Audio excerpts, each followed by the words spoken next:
Hello, I'm Noel Kingsbury, and with Annie Gelfoyle, together we run Garden Masterclass. Welcome to our YouTube channel. We put here the recordings from the session we do every Thursday evening at 6 o'clock London time, a practice we started during the April 2020 lockdown as a way of reaching out to the global garden and landscape community. We hope you enjoy this recording, but also please do check out our website for all the amazing range of information-packed webinar and workshop recordings we have.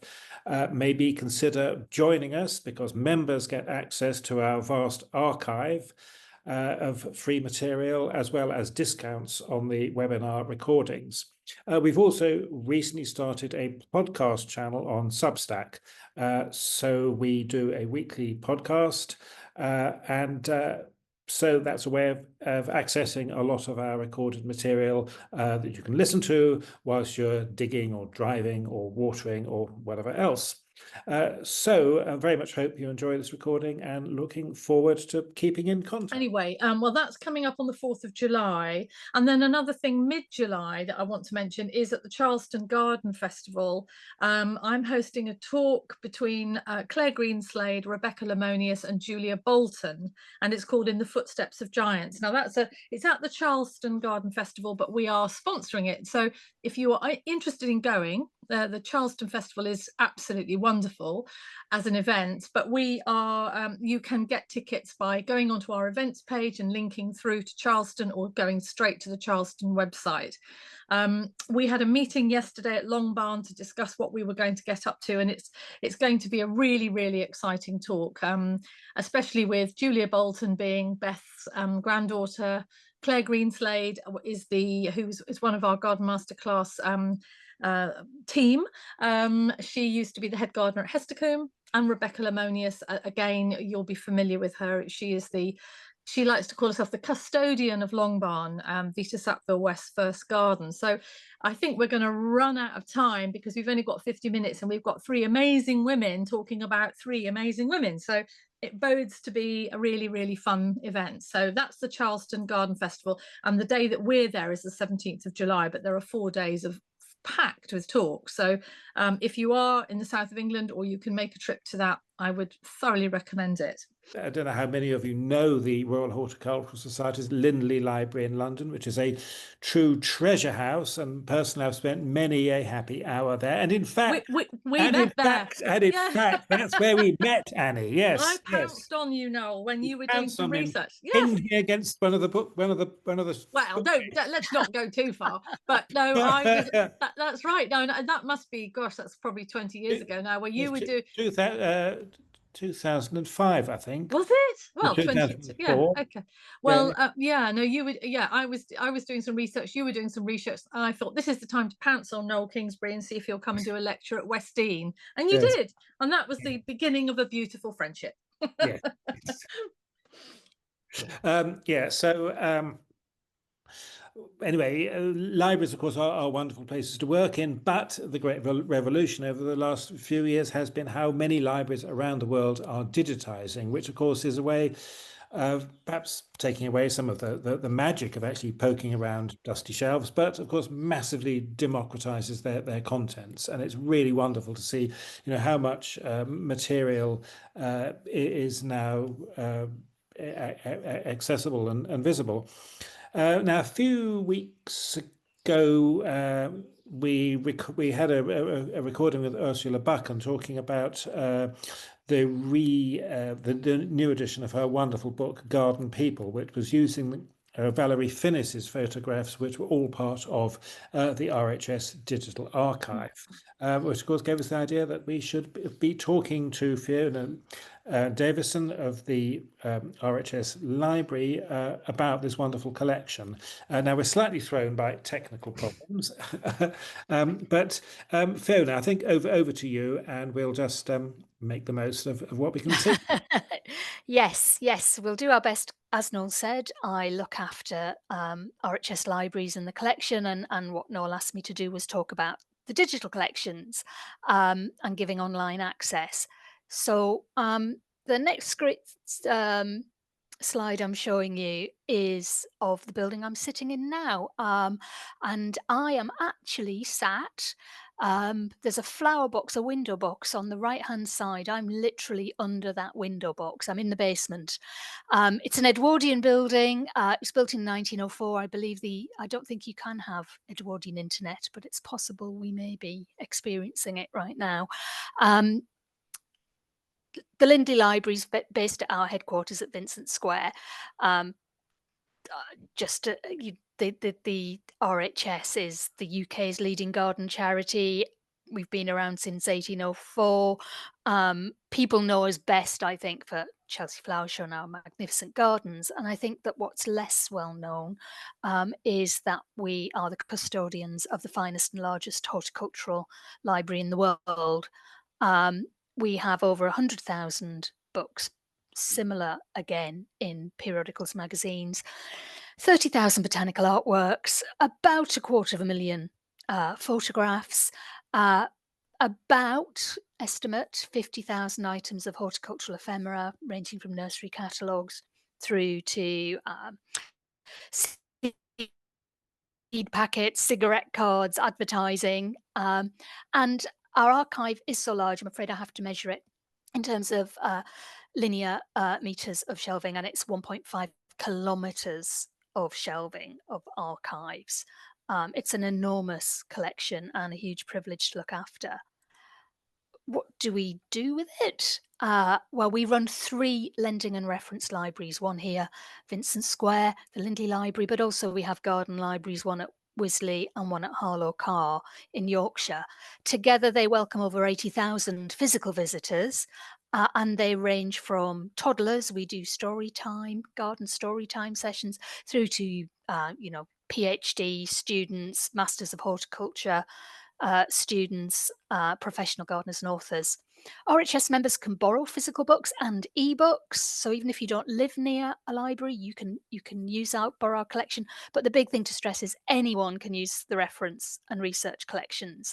And since 2018, we've been working, as Noel says, to kind of democratize that even more, make that more accessible by hoping to give online access to our collections and knowledge, and particularly our heritage collections, and that involves digitisation. So why digitise this rather magnificent photograph from the Chelsea Flower Show with some splendid behatted ladies photographing? Digitisation is really important to us and many other collections. It's an alternative means of giving access to things that are often very fragile, and we can give easy access to researchers and the wider public without endangering the original. It's obviously easier to access. You can be anywhere in the world and see the item and zoom in and look at it to your heart's content. And also, we found post-COVID, people are expecting, frankly, that they can get access on their laptop to pretty much anything. Um, and also, as we kind of look into the future and our role with the official archive of the RHS, we know that more and more of the records of the RHS itself, but horticulture in general, are going to be what's called born digital. They've never existed physically. The documentation, the imagery is digital. So we needed to be ready with a digital preservation system that was capable of keeping that record. Otherwise, everything's going to be lost. We've had hundreds of years of experience of preserving paper, and we're pretty good at it, given enough resources. But the digital world, it's a much bigger challenge. So we, March 2024, we launched a new website, RHS Digital Collections, and that's mostly what I'm going to be kind of guiding you through, hopefully, this evening. It was done with generous funding from the Heritage Lottery Fund. Thanks for everybody who buys lottery tickets with kind of more hope than expectation. And this new website, RHS Digital Collections, sits alongside our existing library catalogue, which gives access to search our books, you know, to be able to access our physical books, and a new heritage catalogue, which has the records of all of our art, our archive, our artifacts and ephemera, our heritage collections, whether they're digitised or not. And that's a great resource for researchers who are prepared to come and book a research visit. You can find out all the records we have of everything we've got. But RHS Digital Collections is all about things we've digitised. It's accessing the things that you can see on your screen. It's not just the library collections. There are also 86,000 herbarium specimens. But in terms of things that we look after, there are 15,000 library items on there already. And that equates to over 42,000 images, because obviously some of our things are multi-page. Items are made up of lots of images. Saved. Right, so this is the homepage. So just to kind of give you a really quick walkthrough, if you know what you're looking for, you can type it into the search bar at the top, and you can filter the search bar so that, you know, you said, just show me herbarium specimens or books or nursery catalogues, pamphlets, archives, photographs, and so on and so on. So if you really know what you're looking for, that's your most efficient way. You can also, though, at the top, there's a menu for browse our collections. And if you've got more time and you would like something that's a little bit more akin to the kind of serendipitous, just wandering through a library and seeing what's on the shelves, if you go to browse our collections, which should open up. Now, what will happen is, because there are so very many herbarium specimens on here, your screen will fill with herbarium specimens, which for the botanists amongst us is a joy. But for the rest of us, you can then kind of filter and just have a little meander through the collections and just see what kind of appeals and what tickles. But be warned, you can lose hours of your life on this. Because it'll just load up and you'll end up following rabbit trails all over the place. But it's a great way of just exploring and finding out what we've done, making good. You can filter on genus, where we've got genus information. And this, the very clever thing, if I say so myself, that we've done is this genus information is linked to the RHS plant database. So it can cope with synonyms and it can cope with out-of-date plant names. So if you pick a genus, even if and I've obviously chosen one where they all use Cymbidium, but never mind. It would bring up out-of-date synonyms as well. And I've hit on a rich vein of orchid portraits there. I don't know if people know, but the RHS is possibly the only organisation in the world that has on its books an official orchid portrait painter. Her name's Debbie Lamkin. She's an amazingly talented artist and the latest in a long line of orchid portrait painters. And when the RHS Orchid Committee gives an award to an orchid, we commission its portrait. And these are some early ones. I think these are Nellie Roberts by the looks of them. So yes, you can browse along to your heart's content. But what we also offer, if you haven't got time, you can go straight into highlights. You're back on the home screen now. Can you see that? Yeah, yes. Brilliant. You're staying with me. That's such a relief. So the on the home screen, we've got highlights, and these are some, the top line are just some pre-selected highlights. So if we go on to treasures of the art collection, it tells you a little bit of our art collection, and we've just picked a few wowzers from the art collection just to give you a sense of the kind of material we've got. So we've got here a royal signature painting, which is a special type of painting we commissioned to mark royal patronage, and that was the one we did for the late Queen, really just very shortly before she died. But we've also got things, much older things, like these are some of my favourites. I'll indulge myself by looking at this. So this is an eret, and this is an aloe, and the original's painted on vellum. And this gives me a chance to kind of show one of the features of the digitisation is you can zoom right in and have a really good look at the brush marks and really explore. And you see here, he's added a few little drops of juice, aloe juice there from the cut edge of the vellum. And you can go into a really scary level of magnification with it. Obviously with the texture of the vellum paper, you're losing a little bit of definition, but you can really see the level of detail there, which is really nice, which obviously is pretty hard to do if we're displaying it in a glass case or you know, behind glass in an exhibition. The other thing I should say with all of these images is what we've done is these are published under what's known as a Creative Commons license, and that's detailed down at the bottom of the screen here. And all that we ask is that you can download this. There's a download button here, little arrow with the download.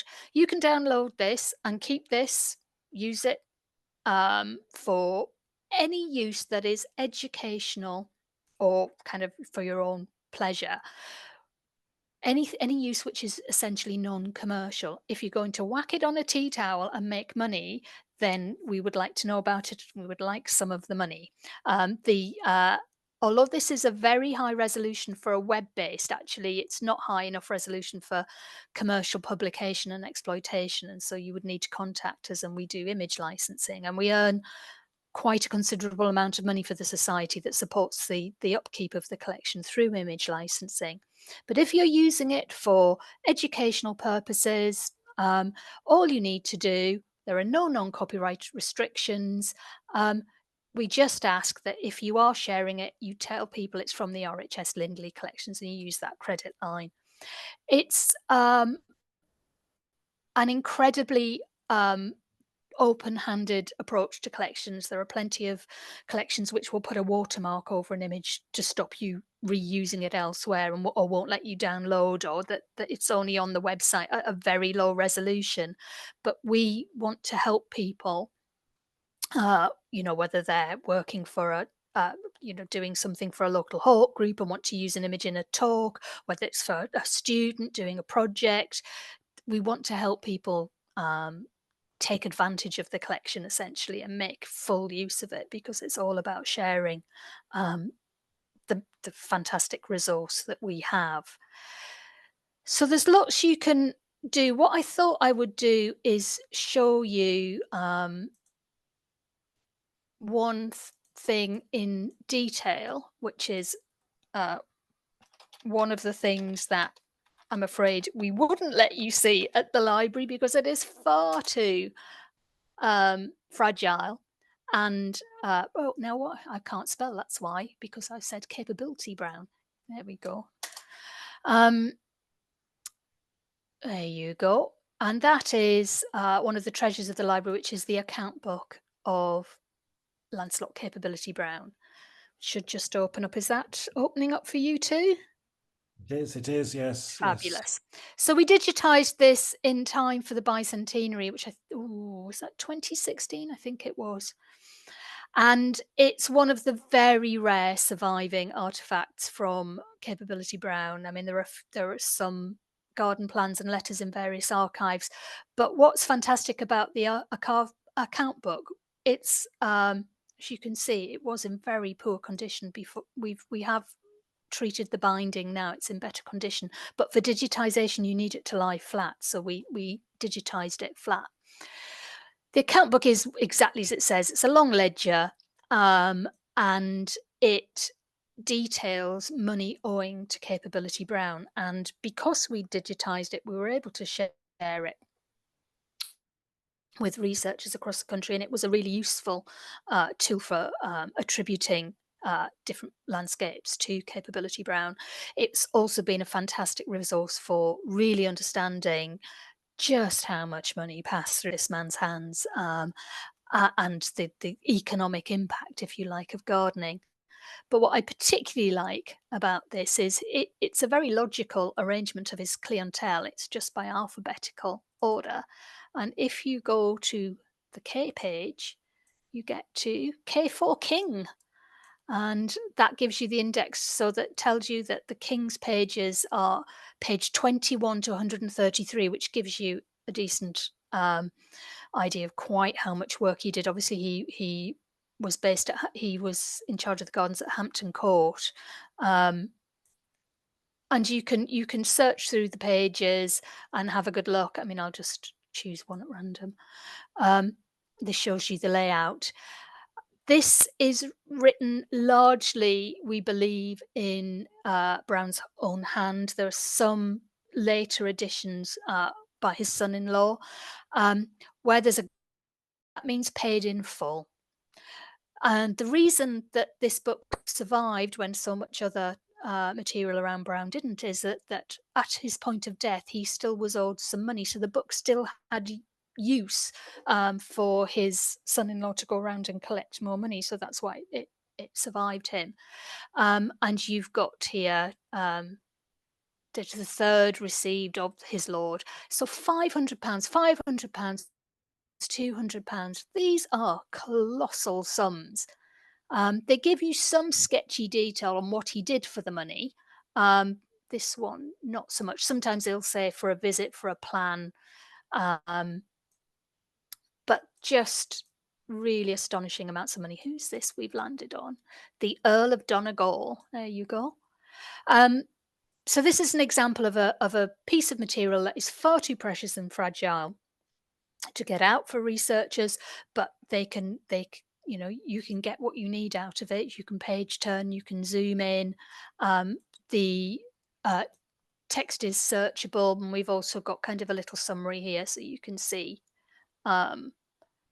who's in the book. It's literally a who's who of the British aristocracy.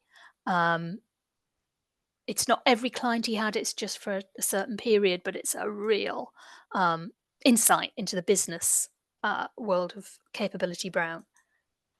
So if now I'll stop sharing. Actually, I'll tell you what I'll do. I'll stick while I'm ahead, and I will keep in the site, and we'll come back to the PowerPoint in a little bit.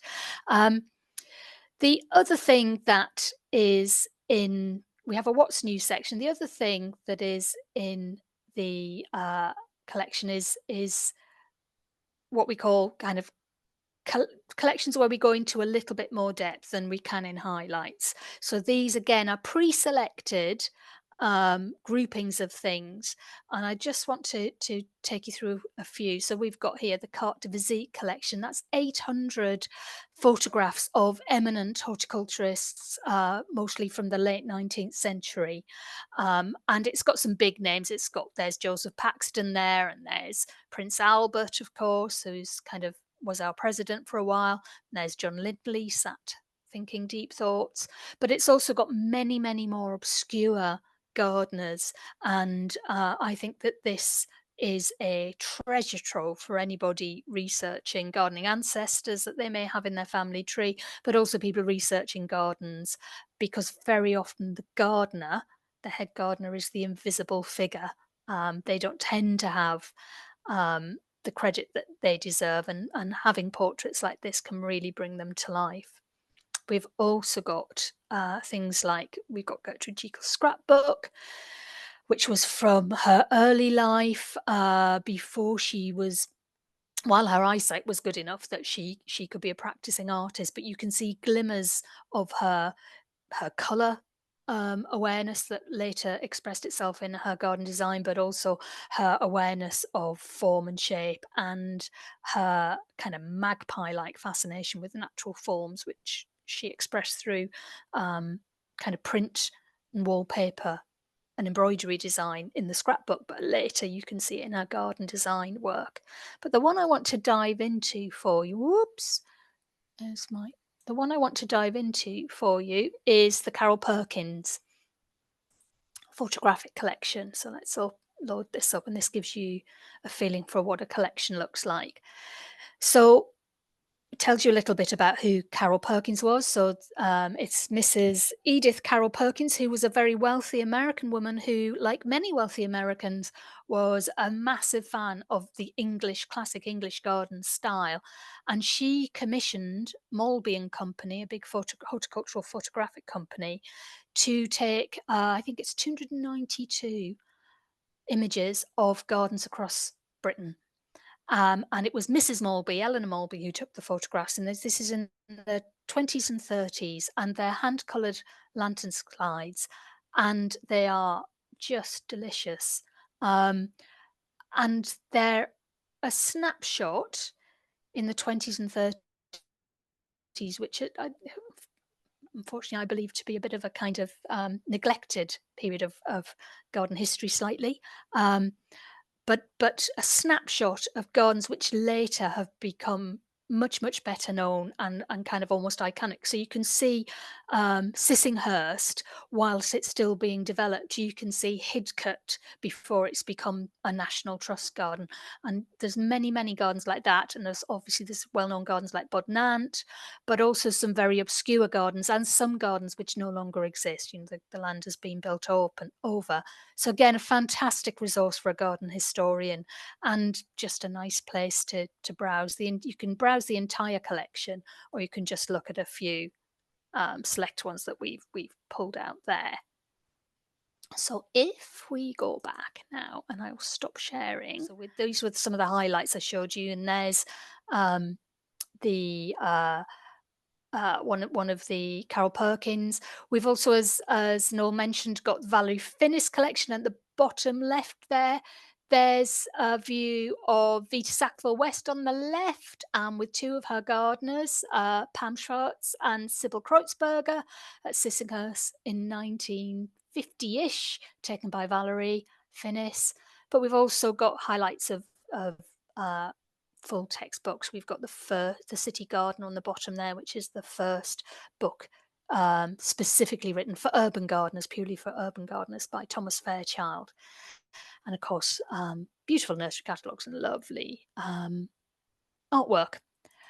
And we did the Carol Perkins. So now I can come on to online exhibitions. One of the joys of having the collections digitized is we can pull together online exhibitions where we can do a bit more storytelling than we can do just by pulling together collections. And there's a huge number of online exhibitions on there. If you go to the website at the top, it says Insights in the menu at the top, and click on Insights, and all of these exhibitions come up. I'm not sure if we've got time for me to go through one of them, but we've got the quickest one to go through is Making Chelsea.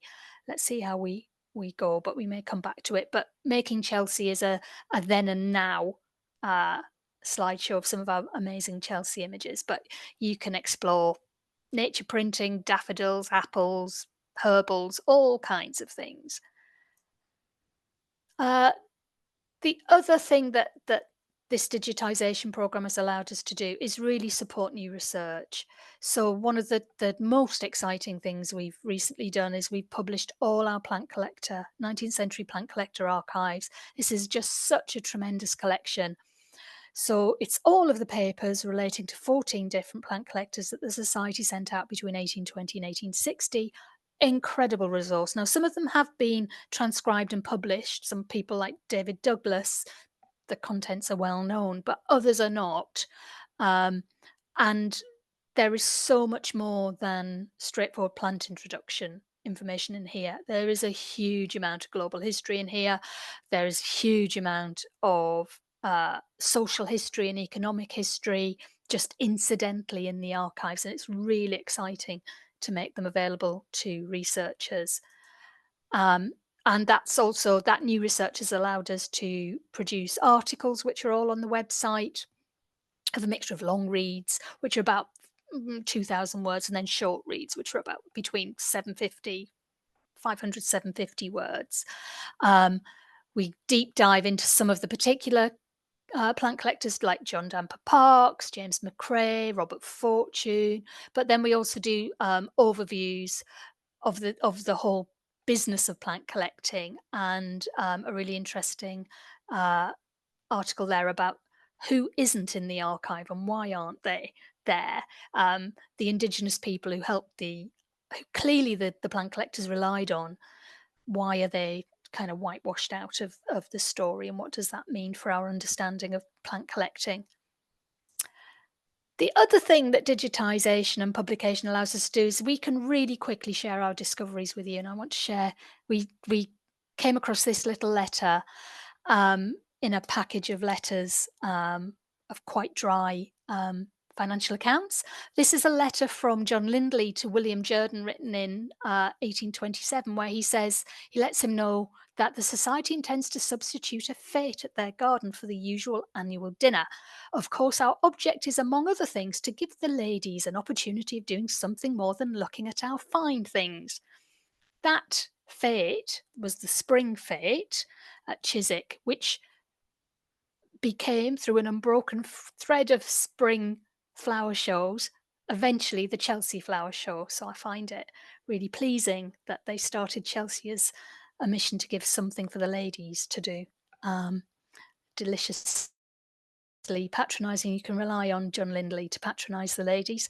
The other thing it allows us to do is engage new audiences and involve people in documenting our collections. We won an award last year for a project called Digital Dig, where we shared digitised nursery catalogues with over 200 remote volunteers, and they helped us geotag the locations of those nurseries to link to the nursery records. They transcribed a number of very early nursery plant lists for us, and we worked with youth groups in Hackney and in Reading to produce little films about nurseries in their area and the history of commercial growing in their area. It was a really fabulous project, and we'd like to do more of it. The other thing it allows us to do is take digital donations. As I said, more and more material is going to be born digital. And we also know that people are very attached to their family photographs of their gardens and their garden memories, and they may not want to donate them to us, but they're happy to lend them to us so we can digitize them and keep the digital version. And that's happening more and more. So we're starting to do more collecting projects to try and get a broader take on the history of gardening in this country. The RHS, traditionally, the collection has been very the great and the good, and the kind of people who set aside an acre for composting. We want to kind of record a more domestic scale gardens. So we did a project asking people to send us their Dig for Victory photographs, which was fabulous.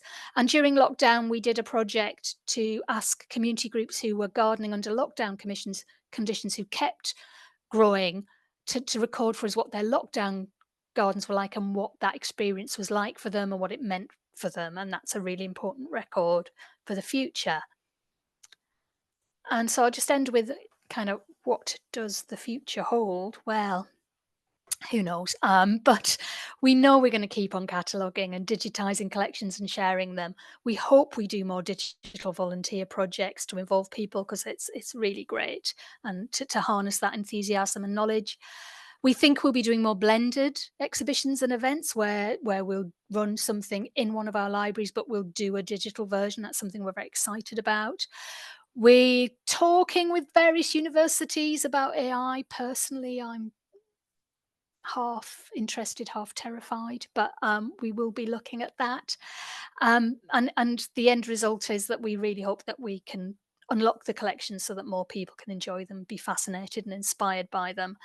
That said, who knows what the future may bring? I'd leave you with, this is a picture from the Times Garden of Tomorrow at the Chelsea Flower Show in 1959, which predicted we would have robot lawnmowers like the Webb radio-controlled lawnmower.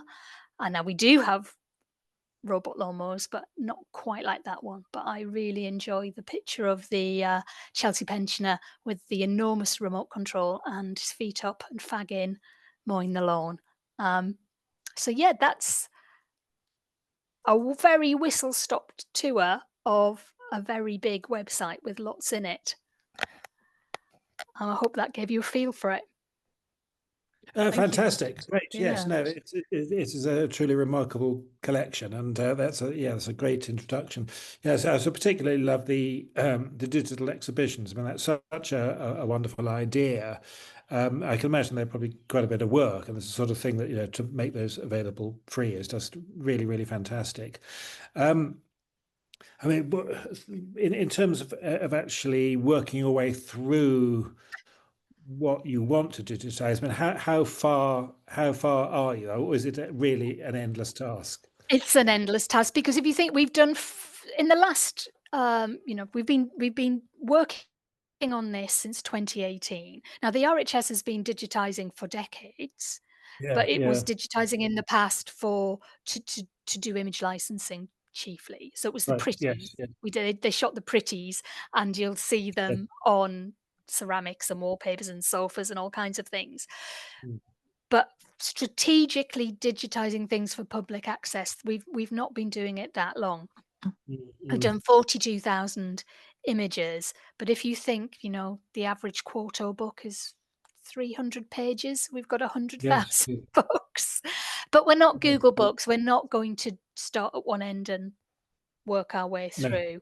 Mm, mm. We're trying to pick things that uh, we believe there is a kind of current demand for, but also where we know we can use them to tell stories that would reach a wider Yes, audience. yeah, yeah, Um, yeah. so yeah, it's sorry, that's a non-answer. It's a No, non-answer answer. it is an answer, but yeah, well, obviously you have to prioritize when you've got such an enormous collection. Um, Could I ask Fiona, this is the library facilities and the digital collection are open to non-members of the RHS? Yeah. Absolutely.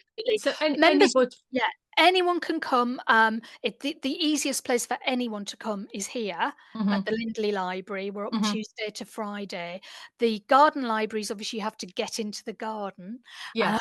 to get to them. But anybody can browse and look, and anybody can make a research appointment. We Right. need to. You just have to register as a research, because obviously the things with that, if you come as a researcher, we will show you Yeah. very valuable material. And the digital library, I mean, do you have to be a member to access that? To borrow ebooks, which are the Mhm. commercially available ebooks, you need to be a member. Yeah. But to look at digital collections and download from digital collections, no, it's No, there's, gosh, that's there's, amazing. there's And no and login or anything. and also with the downloading of the images that you might want to use for, say, educational use, I just want to sort of clarify. So if we were going to be doing a lecture on GECL, let's say, for example, for Garden Masterclass, we could download those images because it's an educational lecture, Absolutely. as long All as I ask is you put in the bottom credit. image Yeah. credit, Yeah. Lindley Collections. That's exactly the use case we want to Wow. see them Fantastic. used for. That's amazing. That is amazing. Yeah. it's really good, Wonderful. really good. Yes. Yeah. Mm, Well, I am mm. a proud member of the RHS, so Thank you. but no, that is a wonderful resource. Wow, extraordinary. Yeah. And we've got a message here from Ulla saying, thanks a lot for the possibility of spending hours of lifestyle in various English garden knowledge and tradition without crossing the channel. And I know Ulla's in Germany, but I can't quite get the gist of that. But I think we get the gist, is that Yeah, she's, yeah. a lifetime. Yeah, we Oh, can. I that can time, fill. yeah. I can fill a lifetime Yes, yes, easily. yes, yeah. No, I mean, what an amazing selection. I mean, I do remember, not the time that I met Noel, but I do remember coming and asking to make an appointment to see Jekyll's sketchbook, and that was one of the most exciting moments. It was just wonderful to have that sort of laid out in front of me. Goodness me. Yeah, Yeah. I mean, I think the digital is absolutely fantastic, but I am still quite old school. There is Mhm. nothing like the thrill of Oh, saying I am this far yeah, from yeah, something that somebody has, yeah, and yeah. there's also the there's the smell of old Yeah, books. yeah, It's yeah, yeah. pretty special as well. Yeah, no, absolutely. There's nothing that will replace being in the same room and close to something that's as special as that. Gosh, that is wonderful, absolutely wonderful. But so then just to reiterate that so the historic collection, the archive collection is still in Vincent Square, is it? So Yeah, yeah, yeah. yeah. The majority of it is. I mean, like most large collections, we are dispersed physically because there just Mhm. simply isn't space here. I mean, Yeah, I would yeah. show you, but I won't. My office is. I mean, I've got Paxton's copies of his copy of Curtis literally behind me because every conceivable surface is covered in books. Wow. But so a large amount of it is in off-site storage. We have a cave in Cheshire, a salt mine, space in a salt mine, Goodness, who and Wow. knew? we have a shed in Southampton. Goodness, who knew? And then Wow. we have material at Wisley as well, Right, and we yeah. have material at Harlow Car. And we're building the Harlow Car collection up deliberately to kind of have a northern slant Yes, on it. yes, yes, yeah. But yeah, so it's all over the place. Yeah. So But so that's for why the we ask for, if you're making a research appointment and you want to yeah, see something, give us some notice because we yes. might have to send to the cave for it. That's wonderful. I love the way send to the cave, or just give me a map to the cave. That It's is brilliant. Another thing, send them to the salt mines. Gives Yeah, that is wonderful. That is really wonderful. Well, it's been fantastic, and well done for struggling through with the the yes, I'm naughty sorry about the glitches. PowerPoint. It's always the way, isn't it? These things, I mean, they work perfectly well until they don't, and then it's so frustrating. But at least we could get to see it, and it was great that the links were live too, so we could see yes, how yes. you link through. And oh goodness, I'm going to spend hours there. Yeah, yeah, it is the killer. Be careful. Yes, you can be. I You know, can I'm get going to have to set the really. timer. Yes, yes. No, it's absolutely brilliant. Well, I mean, it is a great resource, and I remember the day where I would literally have 3 books every month from the RHS library, because it was just Yeah, such a yeah, great yeah, resource. yeah. Mm. It's fantastic. So thank you Yeah, very well, much. we still do the books as well. You can Yeah. get postal loans from us as Oh, well. right. Yeah, yeah. So yeah, don't forget the physical books. Yes, exactly. No, they're very, very important. Really important. Yeah, fantastic. Thank you. Marvelous. Well, thank you so much, Fiona. And do send me the PowerPoint, and then I Yes, can do some editing, and we can get this yes, sorted. Yeah. Thank you Lovely. so much. lovely. It was No, really thank you for Yeah, thank inviting fascinating. you. me. Thank Take you. care. Thanks. Lovely. Thanks a lot. Bye. Bye-bye. Bye-bye.